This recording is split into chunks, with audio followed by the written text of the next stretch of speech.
sobe para 65 o número de mortos na tragédia do litoral norte de São Paulo. A chuva do último final de semana já é a maior registrada na história do país. Roberto Cabrini investiga as causas, as possíveis omissões do poder público e as consequências para a população mais atingida, uma comunidade de São Sebastião que vive bem perto da área de preservação da Serra do Mar. O jornalista foi atrás de respostas. É o que você vê agora na nossa grande reportagem. A próxima chuva. Estamos no litoral norte de São Paulo. Nosso desafio é mostrar as consequências do temporal que devastou a região. É só, gente, a gente precisa de ajuda aqui, ó. Meu Deus do céu, quanta chuva. O cenário lembra o de uma guerra. Destruição por todos os lados. Todas essas árvores foram tragadas, foram arrastadas pela correnteza. Nossa, velho, olha lá, cara. Meu Deus do céu, Jair. Segura, Luísa. Lua careca. Pega! A violência da água, no ponto mais forte da enxurrada, foi levando tudo que encontrava pela frente. Liane, pega o Gabriel. Liane, o Gabriel. Meu Deus.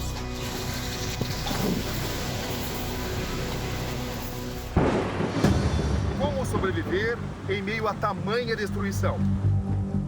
Olha só o cenário de guerra, tem uma senhora lá em cima gritando, pedindo ajuda. Olha o barranco de onde veio. Olha aí. Difícil de traduzir em palavras.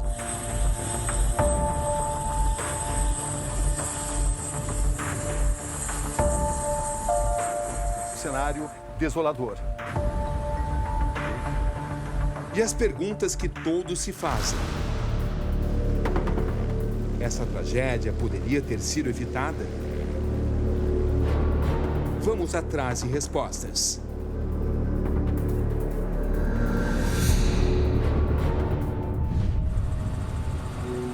Litoral norte de São Paulo. 4 municípios.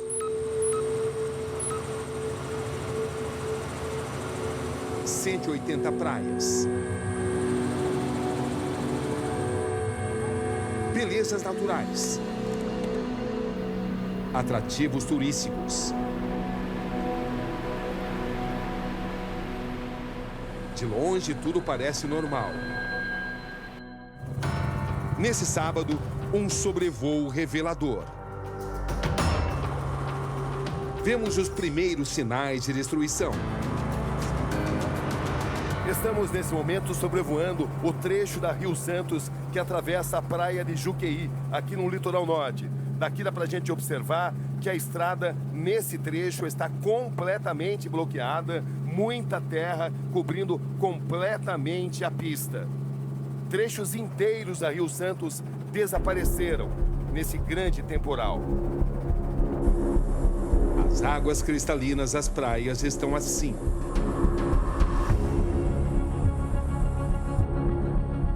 Os contrastes sociais. Daqui do alto nós temos a imagem daquilo que deveria ser o paraíso, a exuberante Serra do Mar, as praias do litoral norte de São Paulo e, se formos mais a fundo, iremos também verificar a ocupação não planejada, onde convivem condomínios altamente sofisticados com ocupações irregulares, revelando o grave problema habitacional do país. O cenário, a tragédia. Quinta-feira, 16 de fevereiro. Um alerta é emitido pelo Centro Nacional de Desastres Naturais, o CEMADEM.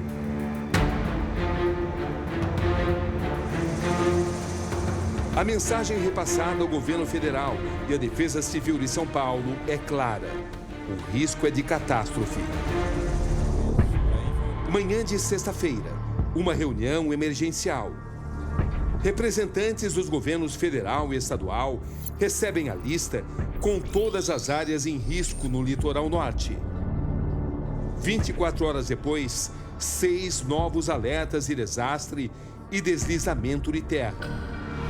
O temporal começou na noite de sábado e prosseguiu durante toda a madrugada de domingo. E as pessoas simplesmente não tiveram reação. O sistema de alerta por SMS não funcionou. E a maior parte das pessoas morreu enquanto estava dormindo ou tentando dormir. Em 24 horas, choveu 682 milímetros. Algo nunca visto antes na história do Brasil.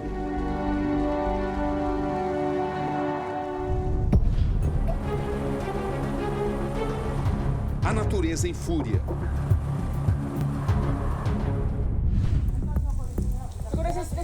Segura, Luísa! Uma mulher é arrastada pela força da correnteza. Pega! A rua precária do Areião tinha se transformado em um verdadeiro rio. A correnteza era forte. E daqui, dessa janela, com esse ângulo, a empregada doméstica Márcia filmou uma dramática tentativa de salvamento, de sobrevivência, a da sua própria irmã. Enquanto a senhora fazia essas imagens, o que a senhora pensava? Nós gritávamos desesperados, pedindo para Deus mandar acalmar mais esse tempo que estava acontecendo. Lua careca! Olha! Pega! Luísa, você achava que não ia sobreviver aqui? Foi. Quando eu passei ali, me deu pânico por causa do quadro de energia. Quando eu cheguei aqui, foi pior. A correnteza começou a me puxar, eu tentei me agarrar a esse poste, minha irmã gritou, não poste não, não poste não. Se você não se agarra aqui... Na hora que ele chegou, eu estava aqui, minha corrada, ele conseguiu me puxar. Chegou aqui, nós saímos tratando por aqui e conseguimos subir. Senão a correnteza levava. Eu tentei levar. Pega! As chuvas deixam um rastro de destruição e morte. Estamos sobrevoando a área que foi mais devastada. Vejam só, daqui dá pra gente ter uma noção muito exata do morro que desmoronou. Vejam quantas casas foram levadas. Aqui havia pelo menos 600 propriedades. Trata-se de uma ocupação irregular. Muitas dessas propriedades já não existem mais. Foram totalmente tomadas pelo barro e pela lama. Esse é o quadro da destruição. O acesso hoje é desafiador. Vila Saí vive agora um outro mundo. Ele vai sendo constatado a todo instante. Aqui as sensações são intensas em todos os cantos. Em cada história relatada. Ao meu lado, Aldo Moreira, ele tem 36 anos, trabalhava de encanador, mas foi obrigado a se aposentar por invalidez porque teve um acidente no olho. Mas isso não o impediu de salvar uma série de pessoas aqui em Vila Saí. Enquanto eu caminho com ele, um filme passa na mente, até porque, além de salvar pessoas, ele também atuou na remoção de corpos. São situações dramáticas que ele jamais vai esquecer. Nossa, velho, olha lá, cara. Meu Deus do céu, gente. Vai.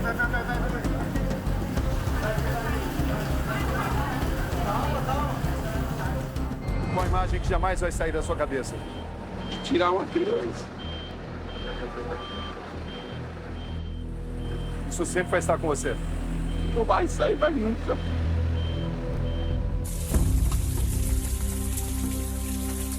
O difícil trabalho de busca e resgate aos sobreviventes. Estamos tendo acesso à área mais crítica aqui de Vila Saí. 178 homens do Corpo de Bombeiros estão trabalhando nesse momento na tentativa, principalmente, de resgatar corpos. Nesse momento, vocês ainda têm expectativa de encontrar sobreviventes? A gente não descarta nenhuma hipótese. Não descartamos nenhuma hipótese. Pode acontecer de ter, por exemplo, espaços vitais? Pode. Mas a lama é um fluido, ela se comporta como um fluido, ela vai invadindo tudo. E isso acaba tirando a pouca possibilidade de vida que teria nesses espaços vitais. Então, é difícil, mas pode acontecer. Realmente, as pessoas não sabem aonde era especificamente. Nesse momento, os bombeiros estão atrás de 10 desaparecidos. Todo esse trabalho se concentra na localização de 10 pessoas desaparecidas. Sobreviventes, uma possibilidade muito remota, ou corpos. Aqui no alto dessa encosta nasce esse pequeno córrego. Aqui existiam casas, várias casas que foram totalmente tragadas pela correnteza. É até difícil conceber que aqui existiam moradias. No momento que nós estamos caminhando aqui, em meio a muito barro, porque essa posição ajuda muito bem a explicar o que aconteceu. Vejam só, aqui nós estamos no caminho dessa grande enxurrada, onde casas foram sendo levadas e caíram morro abaixo. Muita gente morreu aqui. Sexta-feira, 1h15 da tarde, estamos acompanhando um momento dramático dessa tentativa de resgate aqui na Vila Saí. Aqui, nessa posição, havia um sobrado. Não restou absolutamente nada. Os homens trabalham sem parar. Eles já estão aqui nesse ponto há vários dias, até porque eles têm informações, até pelos cães farejadores, de que nessa posição 10 pessoas estão desaparecidas. E também aqui foi localizada uma criança com vida. Nesse momento, o que eles estão fazendo exatamente, tenente? As escavações aqui por baixo dessa parede aqui são para verificar a possibilidade de ter algum espaço onde a lama possa milagrosamente não ter alcançado. Isso é muito raro. Muito raro. E principalmente... O chamado espaço vital. Exatamente. Eu acompanhei recentemente o terremoto na Turquia e nos escombros é muito mais comum a formação de espaços vitais. Espaços onde o ar penetra e as pessoas conseguem, de alguma forma, sobreviver. Isso aqui, nesse tipo de situação, é muito mais raro. A lama, por ser fluida, ela vai ocupando todos os espaços. E as pessoas que ficam lá dentro acabam perdendo o ar que estaria presente nesse bolsão. E a dificuldade não fica somente de não ter o ar, é da compressão que essa lama faz sobre a pessoa e ela acaba asfixiando. Se a formação desse espaço vital é quase um milagre. Quase um milagre.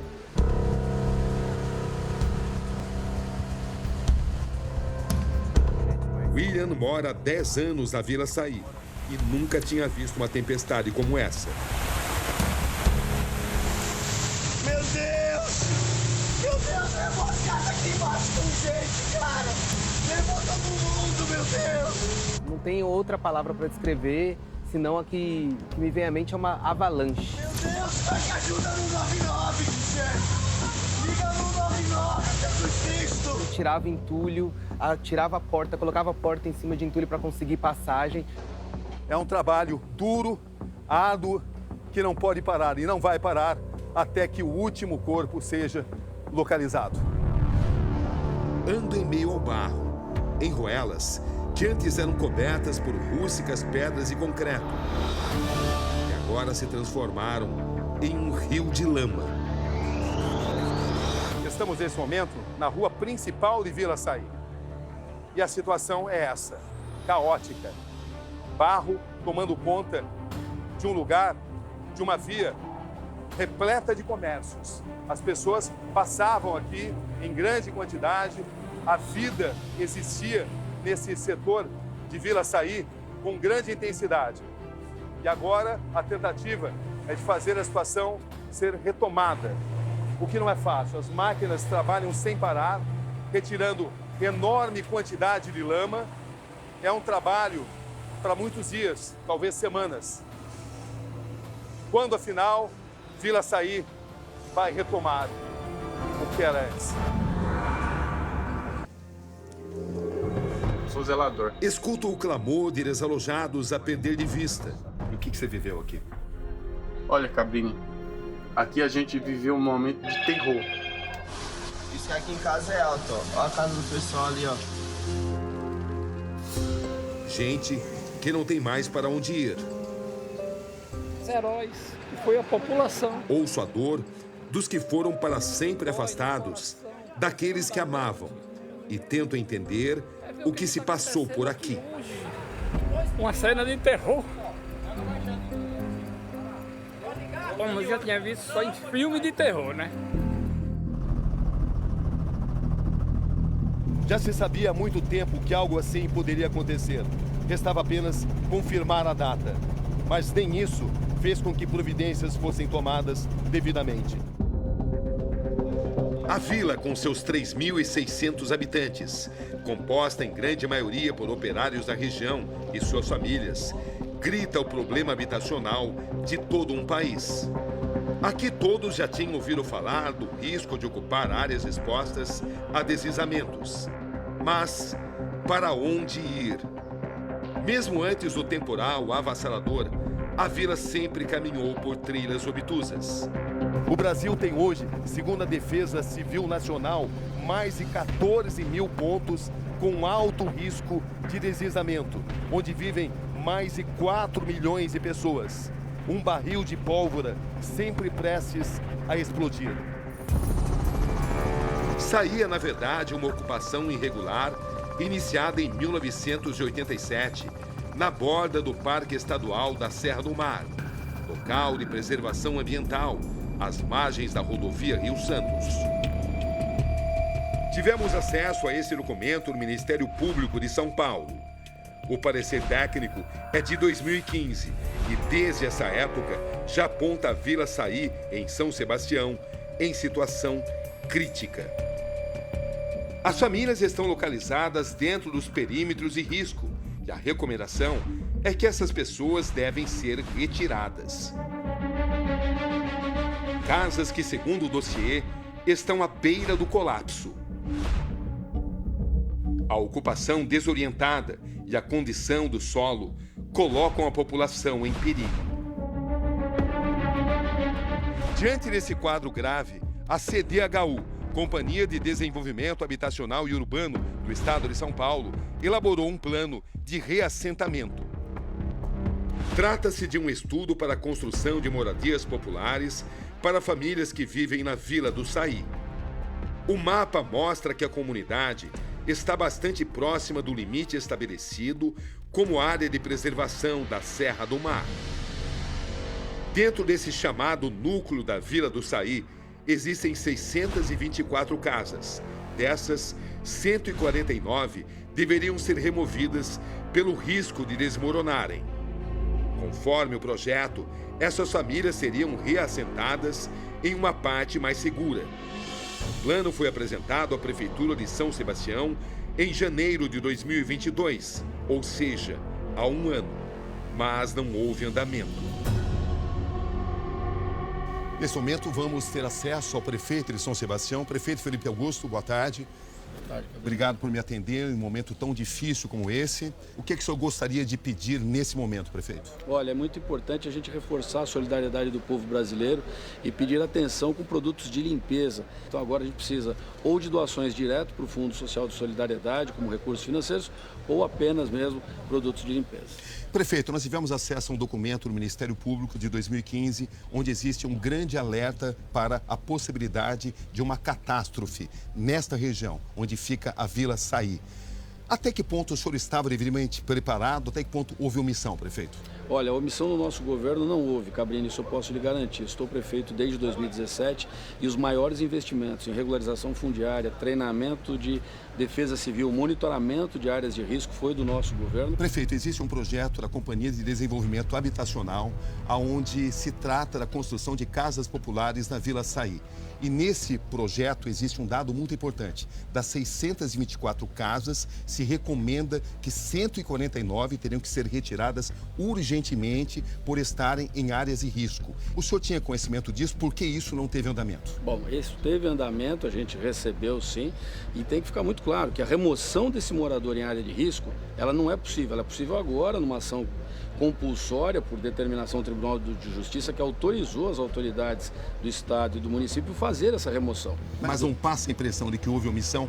Porque se isso tivesse tido andamento devido, não teria minorado essa tragédia? Olha, Cabrini, ele pode até passar essa impressão, mas na realidade não é. Nós tomamos as providências sim e agora... Que providência o senhor tomou exatamente? Separação de área, documentação, monitoramento das áreas de risco, cadastramento dos moradores, fiscalização continuada. O senhor acha que fez tudo o que deveria ter feito? Tudo foi feito. Tudo foi feito, foi documentado, foi assinado, tanto é que o maior programa de regularização fundiária é nosso.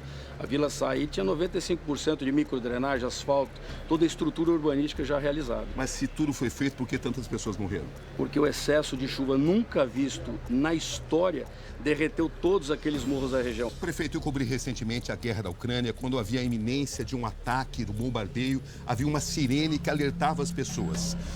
Cobrindo a tragédia aqui, nós reparamos, nós acompanhamos acompanhamos as missões e resgate e os corpos eram de pessoas que estavam dormindo, estavam junto aos colchões. O senhor não acha que um sistema mais apropriado de sirene poderia ter evitado que essas pessoas morressem ou pelo menos poderia dar a essas pessoas uma chance maior de sobrevivência? Eu entendo que todos os sistemas agora, eles têm que ser implementados. Não só o SMS, as sirenes e todas as ações. O SMS não funcionou. O que nós percebemos agora, Cabrini, é que diversos serviços de alerta não funcionaram. Avanço. E me deparo com exemplos tocantes de solidariedade. O que nos consola em uma situação como essa de tamanha dor é ver tantos exemplos de solidariedade. Esta família, por exemplo, está descarregando a sua contribuição. O que a senhora está trazendo aqui? Leite zero lactose para as crianças que não podem tomar o leite. A senhora não pensou duas vezes em contribuir, né? Não, nem posso. A gente tem que ajudar o próximo. Parabéns pelo seu exemplo. Obrigada. Se aproveitadores chegaram a vender água a R$ 90 o litro, apareceram centenas de pessoas que tudo fazem para ajudar.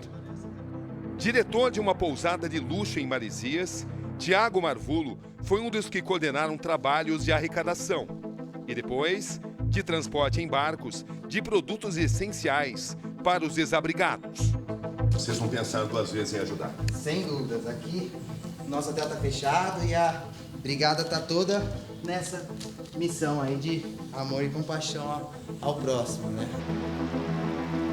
A área mais afetada pelo temporal no litoral norte chora seus mortos.